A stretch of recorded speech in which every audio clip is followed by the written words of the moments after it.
जी हाँ दोस्तों, ये खबर आपने पहले भी सुनी होगी कि सिद्धार्थ पिठानी ने बताया था कि दिशा सालियान की खबर सुन के सुशांत सिंह राजपूत किस प्रकार से पूरी तरीके से टूट गए थे और बेहोश भी हो रहे थे लगातार।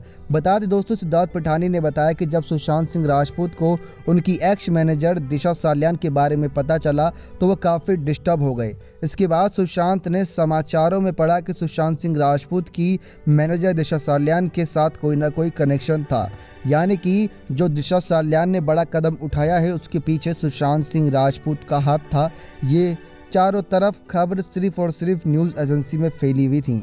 जी हाँ दोस्तों, इन न्यूज़ को पढ़ के वो काफ़ी ज़्यादा प्रभावित हुए थे। तो यानी कि यहाँ पर हम सीधा सीधा पॉइंट्स निकाल सकते हैं कि सुशांत सिंह राजपूत अगर डिप्रेस हुए थे तो वो उन गलत अफवाहों से भरी खबर को पढ़ के हुए थे जिसका उनके साथ कोई लेन देन नहीं था। अब तक हम सुशांत सिंह को डिप्रेशन की वजह बॉलीवुड नेपोटिज्म और उनके रिलेशनशिप पर लगा रहे थे, लेकिन दोस्तों इन सब खबरों पर भी नज़र डालना काफ़ी ज़रूरी हो जाता है क्योंकि वो लगातार उनके खिलाफ छप रही नेगेटिव खबरों को लेकर काफ़ी ज़्यादा प्रभावित होते थे।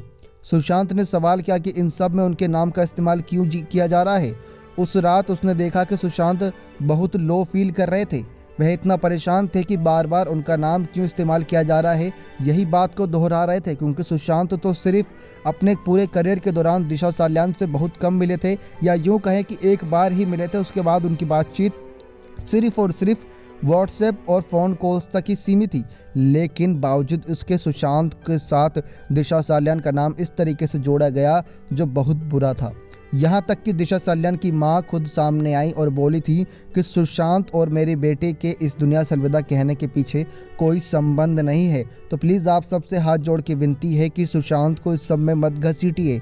लेकिन वहीं सिद्धार्थ पिठानी ने मीडिया लीडिंग वेबसाइट से बातचीत के दौरान कहा कि सुशांत ने दिशा को अपने मैनेजर के लिए नियुक्त किया था और अब वह कुछ ऐसा करती है तो समाचार में आता है कि सुशांत की मैनेजर की जान के पीछे काफ़ी लोगों का हाथ था। वह खबर पढ़कर रोता रहा।